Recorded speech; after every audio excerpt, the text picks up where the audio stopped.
먼저 김건희를 소개합니다. 1972년 9월 2일 경기도 양평군에서 태어났다고 합니다. 아버지 김광섭 씨 그리고 어머니 최은순 씨의 셋째고요. 태어났을 때 당시 이름은 김명신입니다. 아버지는 양평군청 공무원이셨는데 1987년에 좀 일찍 세상을 뜨셨다고 하고요. 어머니 최은순 씨는 이후 부동산, 호텔업, 휴게소 사업 등 각종 사업을 벌이면서 부를 축적해 갑니다. 김건희는 1991년 서울 명일여고를 졸업하고요. 경기대 회화과에서 서양화를 전공했습니다.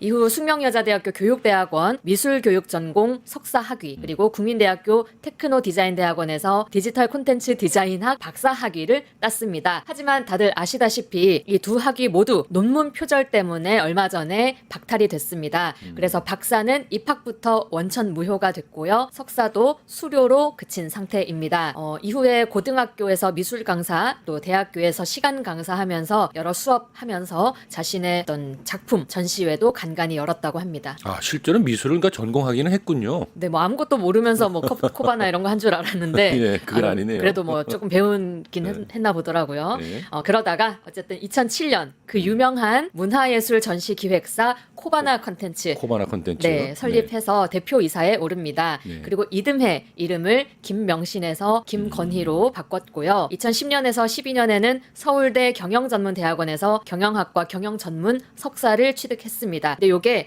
또 이력에는 서울대 경영학과 석사 이렇게만 기재가 됐거든요. 엄연히 다른 거잖아요. 그래서 허위 경력 문제가 된 바 있습니다. 그리고 2012년 당시 대검찰청 중수 1과장이었던 윤석열과 결혼을 했습니다. 윤석열 나이 51세, 김건희 39세 때입니다. 윤석열은 2017년 서울중앙지방검찰청 검사장, 그리고 2019년에 검찰총장에 올라갔고요. 2021년 드디어 대통령 선거에 출마하게 되면서 아무것도 아닌 사람 김건희는 영부인의 길을, 또 영부인의 삶을 누리게 됐습니다. 그리고 지금은 철창 신세로 끼니조차 제대로 삼키지 못하는 안타까운 신세가 됐다고 하죠.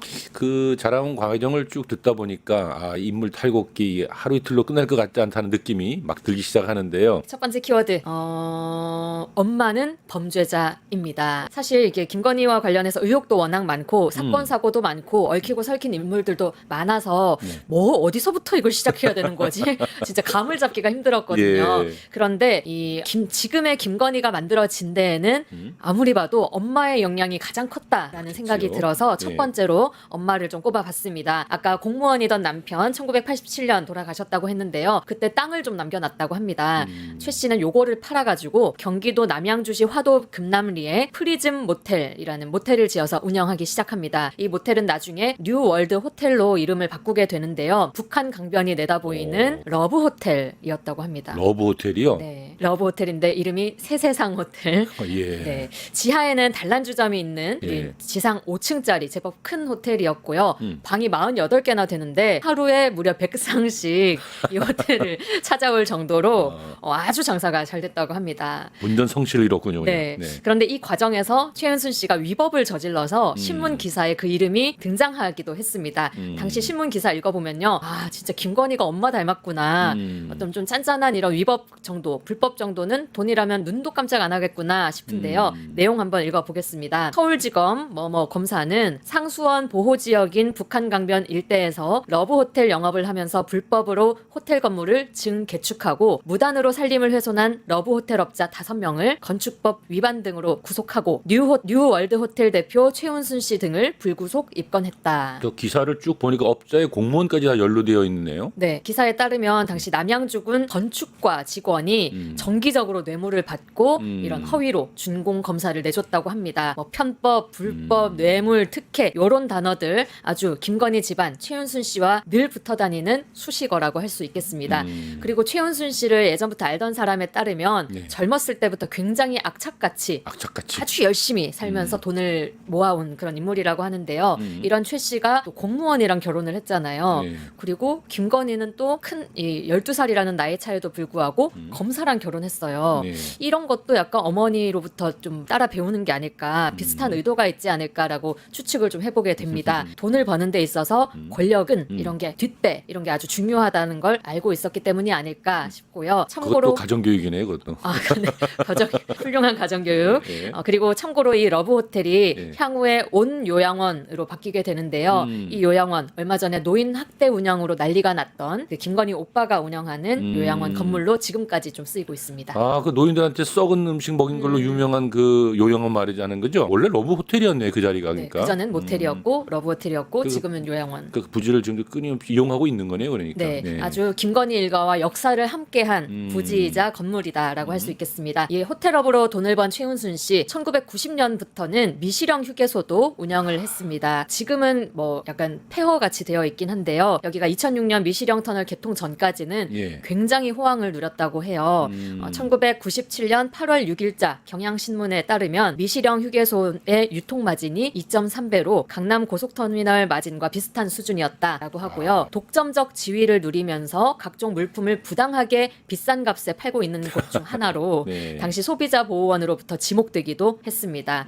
이 휴게소 역시 특혜 의혹이 있는데요. 이 휴게소를 강원도 소유 토지에 지은 거거든요. 그러면서 기부 체납하는 방식으로 운영을 했는데 건으로 부지를 40년간 무상으로 임대받은 겁니다. 모든 사업마다 불법과 특혜 이 단어가 따라다니네요. 그러니까 돈을 참 많이 벌긴 벌어준 것 같습니다. 네, 아주 악착같이 네. 그렇게 모았는데요. 이런 돈을 가지고 또 서울, 경기, 충남 곳곳에 땅을 계속 사들이면서 향후에는 부동산으로 더 큰 돈을 모아냈습니다. 부동산. 예, 애초에 최 씨가 부동산 투기, 네. 이 부동산을 사들이기 시작한 거는 80년대 중반부터라고 해요. 그때 86년 아시안 게임도 있고 8년 올림픽도 있다 보니까 그 시기에 부동산 붐이 일면서 요 시장으로 뛰어든 것 같은데요. 얼마나 열심히였는지 조선일보가 또 1990년에 10월 11일자 보도를 보면요. 부동산 상습 투기자 명단이 조선일보에 실려요. 거기 또 최은순이 나옵니까? 네, 거기 딱 하니 최은순 이름이 등장합니다. 그리고 지금 알려진 바에 따르면 김건희 일가가 소유한 부동산 네. 전국 17개 지역, 토지는 49개 필지, 네. 주택 및 상가가 7개, 건물 1개 등 총 57개로 평지로만 보면 약 20만 평에 오, 달한다고 대단하네. 하고요. 네. 최은순 씨의 부동산 재산만 약 250억 원이라고 합니다. 참 대단하네요. 그 모친 보니까 부동산에 정말 진심이 있는 것 같습니다. 그러고 보니 김건희 일가 하면은 부동산 하면 떠오르는 게 또 양평이지 않습니까? 그렇죠. 예. 또 고향이기도 하고요. 예. 그래서 두 번째 키워드 투기와 특혜의 끝판왕 종합한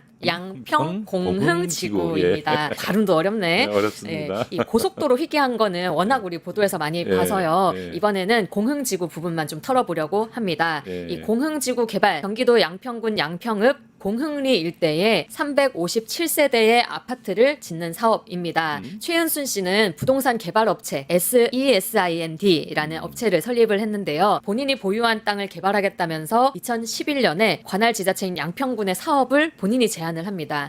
그리고 그 다음 해에 사업자로 실제로 선정이 됐고요.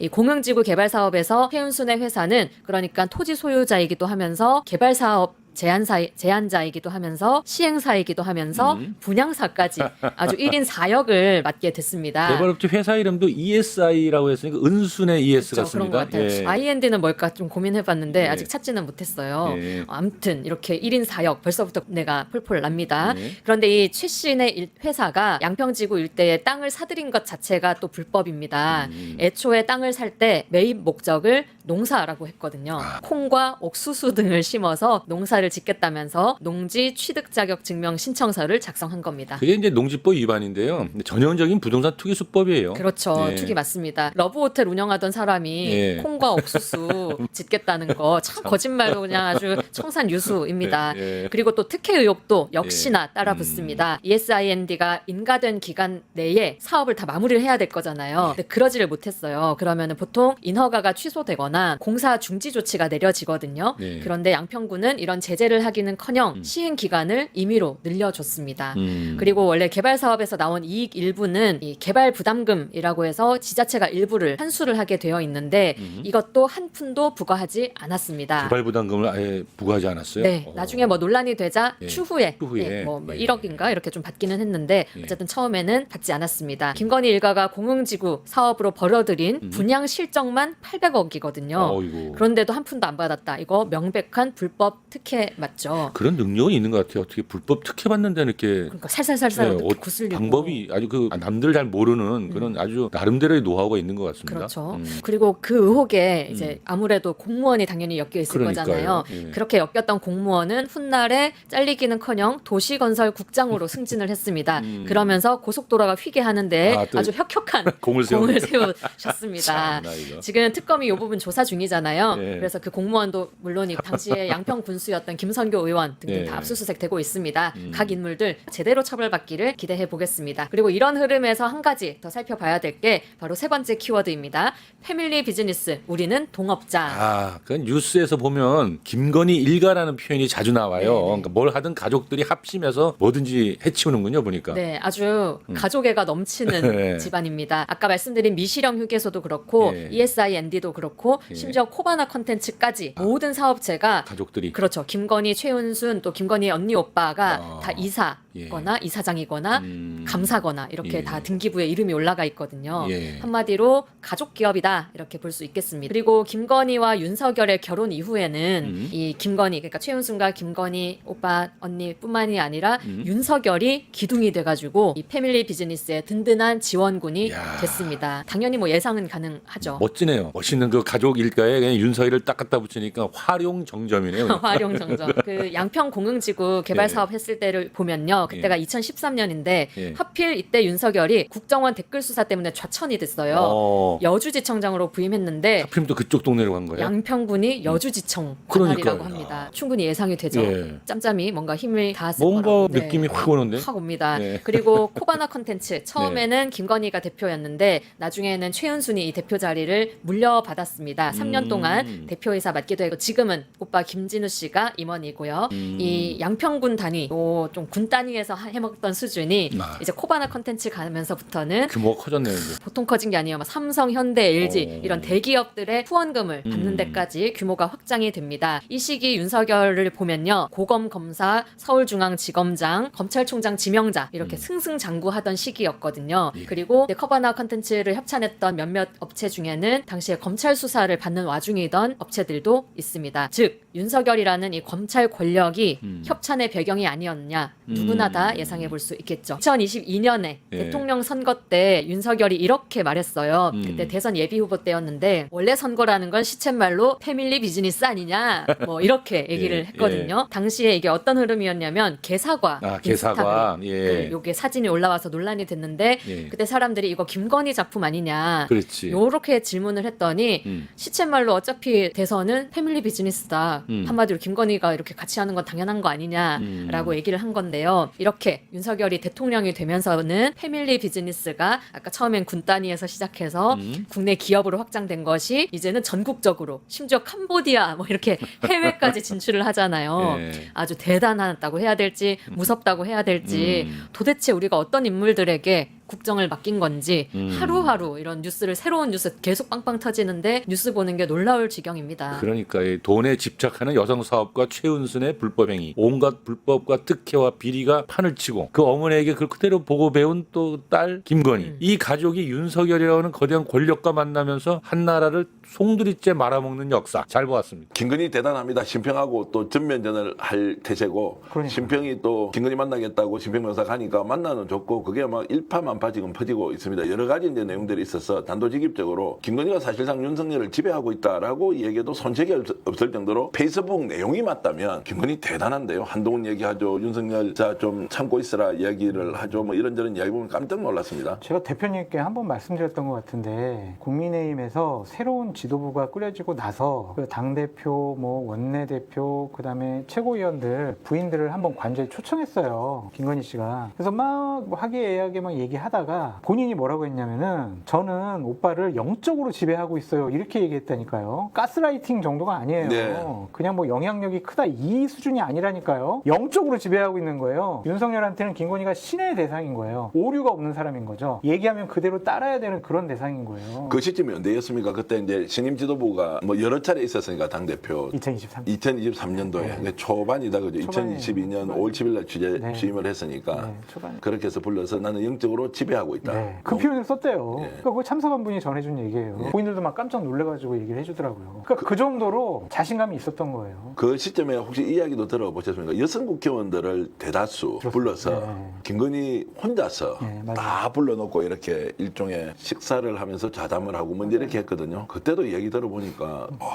본인이 대통령이에요. 실제 그렇게 느낄 만큼 행동을 하더라는 거예요. 아니 생각을 해보세요. 자기 측근이었던 김승희 비서관 있잖아요. 예. 그 사람 자녀가 학폭에 연루됐잖아요. 그거를 해결해 주려고 교육부 차관한테 직접 전화하고요.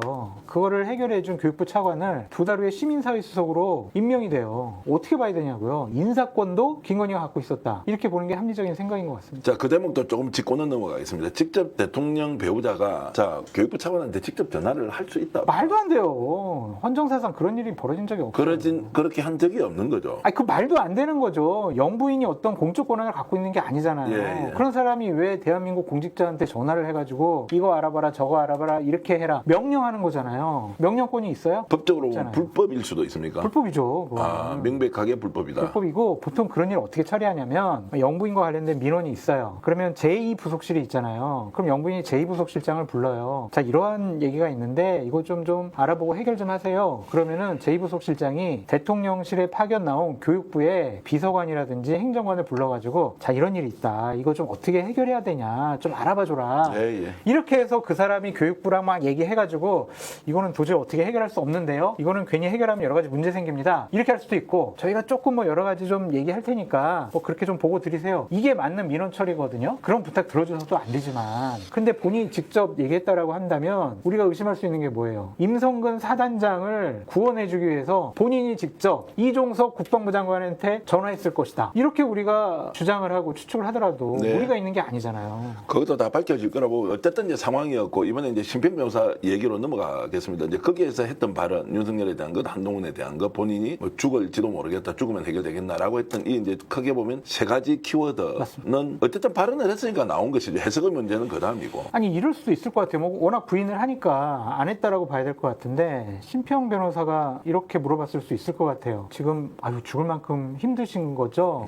뭐 이렇게 한동훈은 배신한 거죠. 배신 안 했으면은 뭐 좋은 일이 있지 않았겠어요? 이렇게 물어보다든가 아니면 윤석열 대통령이 지금 어렵게 저렇게 버티고 있는 거 아니겠습니까? 잘 버텨야 되겠죠? 본인이 먼저 물어보고 김건희 씨가 네 그렇죠. 이거를 그냥 김건희 씨가 한 얘기처럼 본인이 좀 전언하지 않았을까 그런 생각도 해봅니다. 자, 그런 이제 반대를 했다. 그런데 이제 희한합니다. 이틀 지나고 나서 왜 나 이 말 한 적 없어라고 했느냐. 네. 자, 감방에서도 텔레비전이 나오지 않습니까? 나옵니다. 그러면 자기가 그날 바로 이제 어제 뭐 며칠 화제였어요. 지났습니다. 그러면은 발언을 했던 그 다음 날 페이스북에 바로 올라왔으니까 네. 그걸 보자마자 바로 접견을 했을 테니까 얘기를 하면 되는데 한 만 하루 정도가 그냥 지나고 난 뒤에 왜 이렇게 뒤늦게 그런 사실이 없다라고 해명을 하느냐. 이게 좀 이상합니다. 파장이 커지니까 네. 그리고 본인 재판에 불리할 수도 있으니까 그리고 진짜 와 한동훈한테 무한한 영광이 있을 거라고 차이가 뭔데 진짜 정말 국정 운영의 주도권과 결정권 이런 것들이 있었구나 진짜 왕노릇 대통령 노릇을 했구나 실질적인 권한은 김건희가 갖고 있었구나 저희들 그렇게 분석을 하고 방송에서 얘기를 했거든요. 그렇다면은 김건희가 처음에 특검에 출석을 할 때 아무것도 아닌 사람이 이렇게 했잖아요. 그럼 아무것도 아닌 사람이 아닌 게 되는 거잖아요. 국정 운영에 무한한 결정 권한을 갖고 있는 사람인 거가 되잖아요. 그러니까 그걸 빨리 덮어야 되겠다. 좀 파장을 본 것 같습니다. 자, 실제 김건희가 지금 이제 어떤 정신 상태로 있는지에 대해서 집중적으로 좀 얘기 나눠보겠습니다. 일단 감옥 생활은 생각보다 적응을 잘하고 있습니다. 정신적 육체적으로 힘들다고 하지만 어쨌든 감옥에서 뭐 별 일 안 생기잖아요. 국립호텔에서. 근데 그 별일이 어떤 수준인지는 모르겠지만 어쨌든 밥을 못 먹는데요. 네. 그러니까 예를 들면 변호사 접견했을 때 과자 있잖아요. 예. 그 과자를 입에 넣어서 녹여서 예. 먹는 그 수준이지 뭐 교도소 구치소에서 주는 밥은 전혀 손을 대지 못하고 있다. 뼈만 앙상하다. 예. 지금 그렇게 좀 알려져 있고 정신적으로도 좀 잠을 제대로 못 자고 있기 때문에 상당히 좀 우울 증세가 심해지지 않았느냐. 그래서 건강 상태는 좀 안 좋은 거 아니냐. 네. 그러한 얘기가 있는데 구치소에서는 건강상 뭐 특별하게 뭐 위험한 상황은 아니다 그렇게 얘기를 하고 오늘도 이제 특검에 출석을 했잖아요. 예, 예. 3차 소환에 응해가지고 예. 소환 당하고 거기서 앉아서 조사받는 거 보면 그렇게 뭐 위험스러운 상황은 아닌 것 같아요. 그러니까 변호사가 객관적으로 전하는 것 같지는 않고 만약에 거기에서 혹시라도 이제 실제로 생명의 위협을 느낄 만큼 건강 상태가 안 좋으면 구치소에서도 조치를 해야 되지 않습니까? 그러니까 이런 것 같아요. 그냥 김건희 씨는 병마와 싸우는 게 아닌 것 같아요. 네. 건강과 싸우는 거예요. 나 건강하면 안 돼. 나 빨리 아파야 돼. 아. 나 병원 가야 돼. 그래야 특검이 나를 구속 기소 안 할 거야. 특검이 나보고 소환해가지고 빨리 조사받으라고 막 재촉하지 않을 거야. 이래서 나는 아파야 돼. 나는 아파야만 해. 그런 생각이 좀 강한 것 같아요. 여전히 집행유예에 대한 기대를 하고 있다. 많이 하고 있겠죠. 아니 우리가 봤으면 말이 안 되는데 어떻게 집행유예가 되느냐라고 하는데 본인은 그런 얘기를 한다는 거예요. 말이 안 되는데 목걸이 받고 뭐 팔찌 받고 막 이런 것들 뇌물죄로 엮기가 힘들잖아요. 공적 권한이 있는 사람은 아니니까. 예, 예. 그러면은 이제 도이치모터스 주가 조작 관련해서 주범이냐 이제 그런 걸 가지고 해야 될 텐데 그거에 대한 조사는 좀 더 진행돼야 될 것 같고 건진과의 어떠한 뭐 여러 가지 목걸이 그런 것들 주고 받은 거 그런 건데 그걸 가지고 과연 계속 구속 기소를 할 수 있을까? 라고 그런 본인은 기대하겠지만 생각을 본인들이 얘기하겠죠. 예. 근데 근데 앞으로 어떻게 지금 보시면 조사할 게 많잖아요. 16가지 혐의인데 16가지 말고도 더 나오겠다라고 보니까요. 32가지 예. 곱하기 2. 그러니까 이제 그렇게 가면 김건희가 이제 집행유예 될 가능성이 아예 없는데 네. 이제 본인들은 그렇게 생각. 그렇게 생각하는데 어쨌든 그 생각이 이제 실제로 이제 뭐 허상이다라고 이제 보고 그럼에도 불구하고 이제 계속 아프지 않습니까? 네. 그러면 이제 감옥살이 대신 병원에서 그렇죠. 이렇게 이제 지낼 수가 있고 그렇죠. 또 병보석 신청할 수도 있지 않습니까? 그렇죠. 이제 이런 그거로 것들에 대한 작전이 아니냐는 생각을 지울 수가 없습니다. 정확하게 보신 것 같아요. 예. 그러니까 병원이 나를 살려줄 거다 그렇게 좀 생각을 하고 있는 것 같고 그래도 윤석열과는 다르게 특검 조사에는 그래도 응하잖아요. 그거는 탐색하러 가는 것 같아요. 탐색. 특검이 뭘 물어보지? 어떠한 증거를 갖고 있지? 이런 것들을 본인이 이제 알아가지고 결국에는 기소를 하게 되면 법정에서 내가 최고의 유능한 변호사들을 사서 그들로 하여금 법정 공방을 다투게 한다. 그래서 나는 무죄를 받거나 아니면 형량을 대폭적으로 낮추겠다. 그런 전략인 것 같습니다. 왜냐면은 소환조사에 응한다는 것은 적극적으로 자신의 범죄 행위에 대해서 해명을 하고 방어하겠다라는 거잖아요. 근데 진술검권 쓰잖아요. 잘 모르겠는데요? 기억이 안 나는데요? 근데 뭐요? 물어보세요. 이거잖아요. 탐색하는 거죠. 자, 그러면 이제 두 가지를 섞어보겠습니다. 김건희는 지금 나올지 안 나올지 궁금증을 유발했다가 결국 특검 소환에 응해. 심평 변호사가 와서 얘기를 했는데 뭐 이런 주절주절한 얘기를 했고 심평 변호사가 이제 퍼뜨렸는데 이거 절대 아니야. 네. 라고 하는 이제 이 작전을 쓰고 있는데 그러면은 심평과 만났던 이 내용은 김건희한테 굉장히 불리하게 작용했던 건 맞죠? 맞잖아요. 심평이 그러면은 김건희를 살리러 간 게 아니고 심평이 김건희를 죽이고 있는데 앞장서고 있는 것이다. 결과적으로는. 결과적으로 그렇게 됐는데 심평은 떴잖아요. 네. 지금 2, 3일간 정말 장사 잘해먹고 있잖아요. 네. 그것을 즐기는 것 같고 이게 되게 한동훈 건에 대해서 딱 집어가지고 다른 것도 부인을 했는데 한동훈 거를 적시해가지고 부인을 한 거는 진짜 본인은 아무 권한이 없는 사람이었다라는 것을 다시 한번 내세우는 것 같아요. 그러니까 정면으로 배치되는 발언을 한 것이기 때문에 아무것도 아닌 사람이 한동훈한테 무한한 영광. 무한한 영광을 준다. 바로 후계자, 후계자. 차기 대통령 이거 그 자리를 내가 줄 수 있어 이거잖아요. 자, 그래서 윤석열이 중심이 아니고 지금은 특검 3대 특검 모두 김건희가 지금 이제 말 그대로 이제 원탑으로 등극을 했습니다. 아니 윤석열은 내란 혐의잖아요. 근데 김건희는 16개 혐의잖아요 공식적으로. 아니, 그게 말이 안 많이 되나? 내란을 해먹었다는 일으킨 거잖아요. 자를 어떤 식으로든 단죄를 해야 되는데 배우자가 지금 중심이 돼서 네. 뉴스거리에 이제 실제로 이제 제1순위로 올라가 있잖아요. 이것도 희한하지 않나요? 왜냐면 대표님 우리가 정확한 사실관계는 모르지만 합리적으로 상상을 하고 추측하는 내란의 주요 이유 그리고 불법적인 비상계엄을 12월 3일 날 갑작스럽게 발표했던 이유 김건희를 보호하려고 했던 거 아니냐 우린 그렇게 분석을 하잖아요. 그러면 내란의 중심도 김건희가 있다고 봐야 되겠죠. 야. 김건희랑 얘기 안 했겠어요? 그 중요한 문제를? 그러니까 우리가 모르는 사이에 자기들은 뭘 증거인멸을 엄청나게 해서 다 듣고 있는데 결국에는 김건희가 주도해서 내란이든 국정농단이든 채병 문제든 다 개입해서 진두지휘했고 주도했다는 게 지금 드러나고 있는 거죠. 그런 것 같아요. 그러니까 12월 4일 날 명태균의 황금폰이 공개가 되면 김건희에 대한 수사 여론을 도저히 막을 수가 없고 국회에서의 특검도 국민의힘에서 찬성할 수 있을 것 같다. 그러니까 이거는 비상계엄으로 다 연평도 꽃게를 만들어버리자. 꽃게밥 만들어버리자. 그렇게 생각을 했던 것 같아요. 그게 합리적인 추측인 것 같습니다. 그래서 윤석열 정권이 아니었죠. 김건희 정권이었죠. 인사를 김건희가 있다니까요. 시청자 여러분, 제가 확실히 말씀드리면 이 문제가 처음 터졌을 때 장성철 소장은 이 정권 출범하고 나서 이 정권 윤석열 정권 출범하고 나서 처음부터 이 정권은 김건희 정권이다라고 말씀을 계속 하셨어요. 그때가 제가 뭐 핍박도 많이 핍박도 많이 받았죠. 그때는 야 진짜 이제 평론하는 사람들이 막 미쳐버렸구나. 어떻게 이게 김건희 정권이 되냐 아무리 그래 사람들한테 관심 관심을 끌려고 해도 그런 거짓말을 지키면서 평론하냐 이런 사람도 실제 있었어요. 그러고 막 국민의힘에서 공문 보내가지고 방송사에 저 출연시키지 말라고 예. 공문까지 보냈잖아요. 근데 대통령실에 대단히 많은 지인들이 뭐 비서관부터 행정관까지 되게 많은 사람들이 거기 들어가 있었거든요. 네. 한마디씩 툭툭 던져줘요. 이런 일이 있었어요. 저런 일이 있었어요. 그거 보면 중심이 김건희예요. 제일 처음 경악했던 건 뭐냐면 비서관 행정관을 뽑는데 대통령실에 김건희가 관저로 불러가지고 면접을 봐요. 네. 당신은 누구 추천으로 들어왔어? 당신의 사주를 적어놓고 가. 와,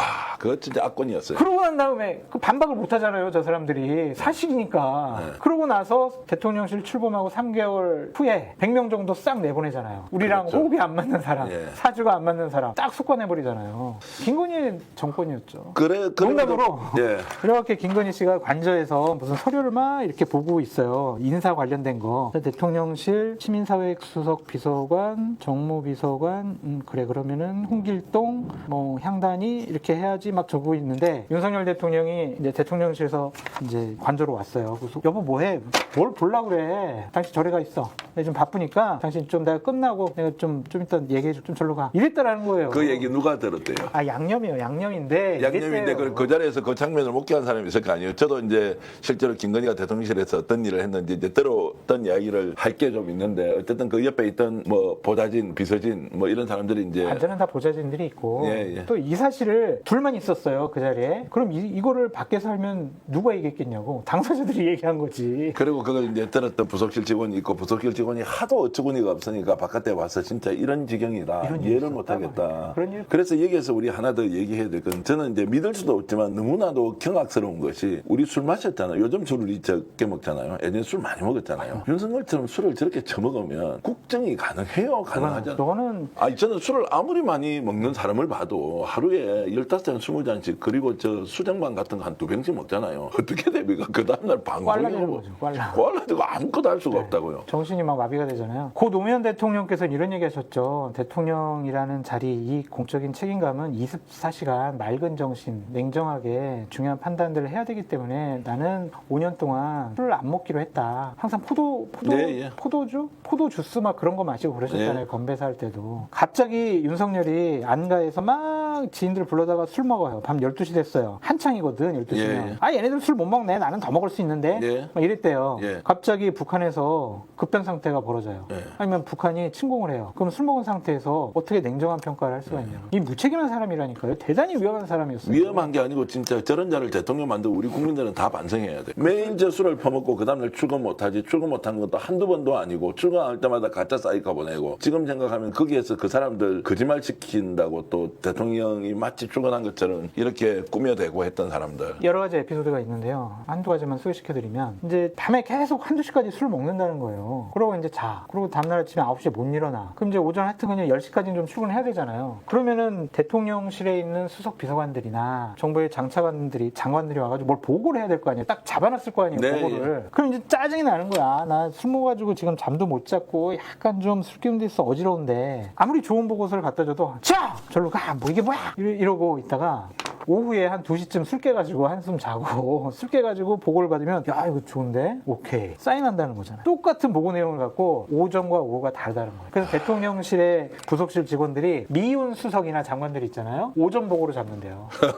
깨지고 오라고. 그리고 마음에 드는 사람 있으면 오후 보고로 돌리고 이랬다라는 거예요. 그러면서 윤통이 계속 지시했던 게 야 오전에는 좀 일정 좀 잡지 마 이런 얘기를 계속 했다라고 하고 더 웃긴 게 대통령 후보 시절에 지역 막 유세하러 다니잖아요. 그러면 그 1호차에다가 소주랑 맥주를 싣고 다녀요. 네. 유세하고 딱 목이 칼칼한데 그러면 이제 옆에서 폭탄주 만들어가지고 한 잔 드십시오. 딱 몇 잔 마시고 자고 그랬다라는 거예요. 청년 간담회 할 때 술 한두 잔 주면 끝날 거를 거기서 기어이 폭탄주를 15잔을 먹고 그 다음 일정에 참여도 못하고 그러니까 그게 이게 대통령 윤석열이었다고요. 진짜 정말 창피해요. 그러니까 김건희가 모든 걸 주도하고 본인은 김건희 시킨 대로 가스라이팅 받고 영적인 지배를 했다. 김건희한테 줄 서면 모든 문제가 해결됐다는 게 이제 하나하나 드러나잖아요. 맞습니다. 심지어 감방 생활을 하면서도 김건희가 정말로 위에 놀고 있다라는 것을 보여주고 있으니 여전히 김건희가 지배하는 세상 위에서 우리가 역사적 단죄를 하고 있다 이렇게 생각할 수밖에 없네요. 비화폰을 썼잖아요. 예. 영부인이 비화폰을 왜 써요? 중요한 국정과 관련된 결정을 본인이 해야 된다고 생각하니까 비화폰을 쓰지 않았겠냐고.